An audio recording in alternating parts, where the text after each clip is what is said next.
Why hasn't Kamala Harris's price control proposal ruined her campaign? That is the question we're going to explore today. Welcome back to Liberty's Hill, where we explore how can we create a world of human flourishing with liberty, justice, dignity, and prosperity. I'm Dr. Bill Brannan, a pastor at Life Springs Church in Liberty Hill, Texas. I admit I was really surprised to hear that Kamala Harris would propose price controls on groceries while running for president. To me, it is a sign that we have a very serious problem with education and religion in America. If our education system was doing its job, citizens would know enough about basic economics so that her proposal would have completely destroyed her campaign. It suggests a brazen confidence that people are uninformed and easily controlled by rhetoric. People are suffering from inflation instead of actually addressing the real problem, which is reckless government spending and bad policies. Blame is shifted to supposedly greedy food producers charging too much. Would it be fair to call this misinformation? Ironically, removing current price controls in the form of agricultural subsidies and fully embracing free markets, the exact opposite of what she is proposing, would provide some measure of relief. To understand how price controls affect the economy, Thomas Sowell writes in Basic Economics. As of 2001, American consumers were paying $1.9 billion a year in artificially higher prices just for products containing sugar, while the government was paying $1.4 million per month just to store the surplus sugar. Meanwhile, the New York Times reported that sugar producers were big donors to both Republicans and Democrats, and that the costly sugar price support program had bipartisan support. He continues to explain why we continue to pursue policies that harm people.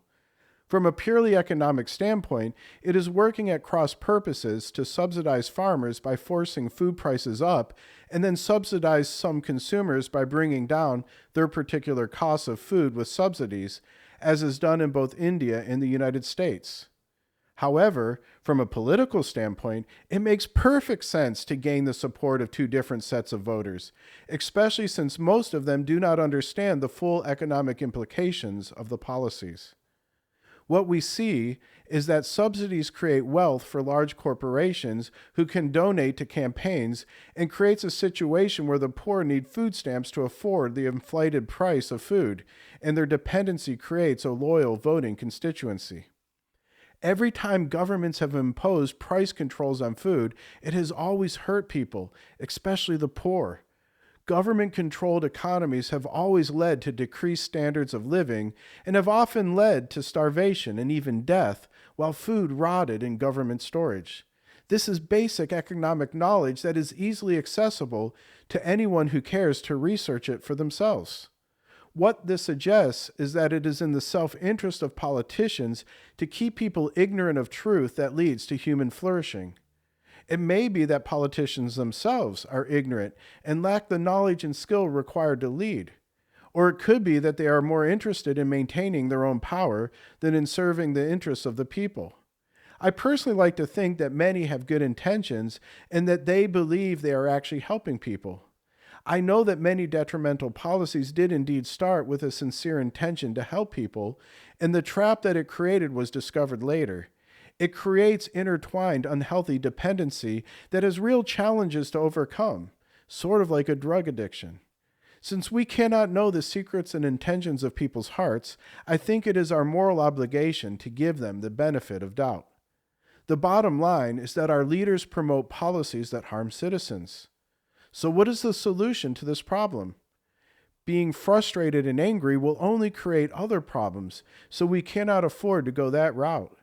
I believe the solution is to be found in changing education and religion in America. Educationally, it is not enough to prepare students for a career. We need to give them an education that gives them a vision of the type of leaders we need and inspires them to become those leaders. The only way to get better leaders is to properly develop them. One area that would really help is training in basic economics. Maybe we should work with school boards to get Thomas Sowell's book on basic economics into the curriculum of every high school. It would need to be taught with an emphasis on applying it to current political policies and on inspiring students with a vision to create a better world while developing the skills to do so. Religiously, I believe the church needs to understand that Scripture challenges the religious that the religion has no value if it is not creating a world of liberty and justice for all. Through Scripture, we can provide a blueprint of a flourishing world. To create it, there also needs to be an emphasis on developing the moral will and fortitude to take the truth learned in education and follow through on implementing it, even when it is in people's economic and political self-interest not to. We need to develop values where people will be self-sacrificing for the good of others and find personal fulfillment in doing good regardless of the cost. The fact that Kamala Harris can propose price controls on food during an election shows that we have a problem in our society that cannot be solved in one or even many elections. There has to be a change in the quality of people we produce in our society. Please let me know your thoughts in the comments below, and please subscribe to my channel.